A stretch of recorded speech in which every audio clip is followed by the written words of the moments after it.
Assalamu Walaikum. Hello friends, how are you? Welcome back to my another video. In this video, I am going to show you how to insert decorative border to a publisher document. Let's get started. At first, we have to open a publisher document. Now we want to insert decorative border to this document. Go to the home menu, then click draw text box option and draw a text box. Then click the text box and go to the shape format menu. Now we want to insert decorative border.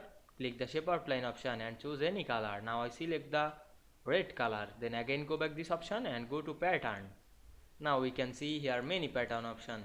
We select a pattern. Now I select this and click OK. Then zoom in this document to see the border. Now we can see we insert a decorative border to this publisher document very easily. I hope you enjoyed the video. Please like, comment, share and subscribe my channel. Thanks for watching.